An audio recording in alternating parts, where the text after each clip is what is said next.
Did the Bank of Canada make a major mistake holding interest rates pat for the first time in a little while in September of 2023? Now, that's a question that we're going to answer today, but we're going to go way deeper than that. Obviously, we'll touch on specifically who this impacts, but we're going to dig into the psychology of inflation. We'll talk a little bit about what you can expect moving forward, where we think the rate market is going to go, and specifically what the impact could be on the real estate market in the end of 2023 and perhaps into 2024 with this rate change. So you're probably wondering, did the Bank of Canada make a major mistake holding interest rates as they are? If you don't already know, the Bank of Canada held the overnight rate at 5%, which represents a prime rate of 7.2% with most major banks across the country. Hey, I'm Alex McFadden and I'm a mortgage broker expert, and I like to focus on helping to educate people on all things real estate and wealth. Today, we're going to get real deep into what's happening with the Bank of Canada. But before we go forward, if you enjoy the content, I'm going to ask you one simple question. Hit that subscribe button, hit the little bell, and share this with someone that you think this could help. Our focus is solely to provide unbiased feedback to help people make better financial decisions. So on September 6th of 2023, the Bank of Canada made the decision to pause on interest rates, which really probably wasn't surprising to most people. At the end of the day, the last week running up to the Bank of Canada change, we had a lot of indicators that put us in a position to believe that the Bank of Canada was going to keep rates pat. And even more so, there were 3 provincial premiers who stood up and asked the Bank of Canada to stop raising interest rates. Now, perhaps that almost shows the sign of how disconnected our governments are, both federal and provincial.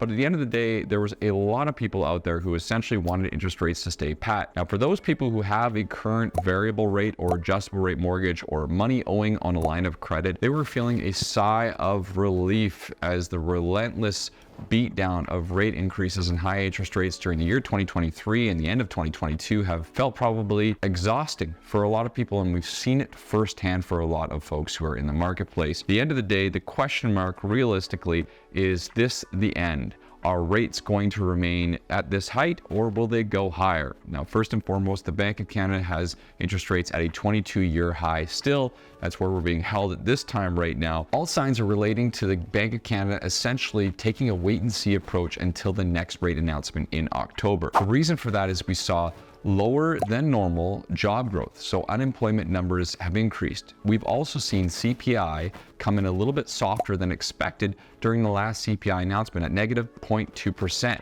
These are indicators that the economy is starting to feel the effects of the rate increases over the last 12 to 18 months. Remember, typically speaking, it does take 1 to 1.5 years for major rate increases to have an impact on the economy, and we're just starting to eclipse that timeline right now. So what are some of the challenges that might occur, and why could this have been a mistake? Well, first and foremost, there is a concern that there is something called inflation psychology in the air, which is basically the psychology for people that rates are going to continue to go up, prices are going to continue to go up, so I need to make more money and save more money and spend more money. It's just a constant evolution and cycle. And if that becomes entrenched, then we have an ongoing issue and battle with inflation, which won't have a current end, or at least not a near end, without an ugly crash, with the possibility of rates continuing to increase over and over and over again. This is one of the reasons that we believe that the Bank of Canada may still continue increasing interest rates before the year is out. Now, with that being said, some other reasons that we should have some level of concern is that we've also seen oil go up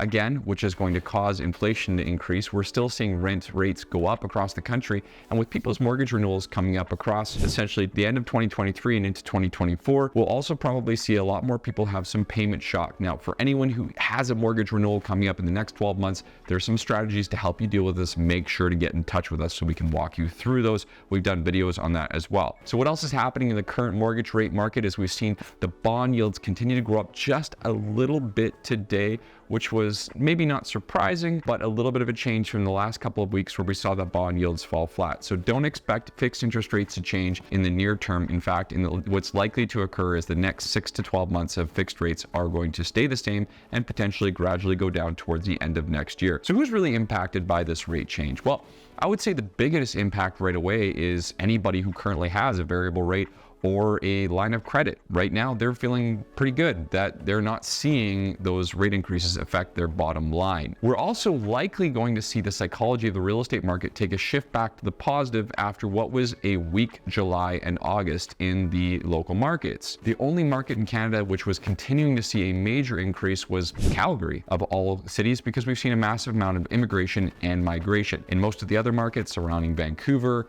the Vancouver Island, the Okanagan, and many areas, we've seen the real estate market slowly taper off, not fall off a cliff, but a lot less activity both on the listing and the buy side. It's expected we're going to see a little bit more interest as buyers are looking towards getting back into the marketplace. What will limit them, however, is their ability to qualify, which we've seen a slight reduction as rates have increased. That being said, if you're a value add buyer, we do believe that this will continue to be one of the best times to get into the real estate market. If you were to fast forward 2 years from now or 3 years from now, with the eventual rate decreases, the value will be gained in equity, and as a homeowner is concerned, purchasing a home at less than what the value might be in the future. Again, looking forward at what the Bank of Canada decides to do for October is going to be anyone's guess. We'll look at obviously what comes in at the job reports beforehand. We're going to have a quick look at what's going on with the CPI, and just generally speaking, the Bank of Canada will be interested to see where consumer spending is when it comes to that next report. At this point right now, we have a little bit of reprieve, but we still highly suggest borrowers to continue to make sure that you're well capitalized, that you're saving and not spending a lot of money or taking on a ton of new debt, unless you're in a position, financially speaking, where you have a cash position and can invest or buy without having to be at your bottom dollar every single month. When you're interested in what's going on at the BOC, or you'd like to find out more about just general mortgage financing, I suggest you continue to check out our channel, reach out to us directly so we can help to serve you. And of course, if you found the information helpful, make sure to hit that subscribe, that like button. We'll see you next time.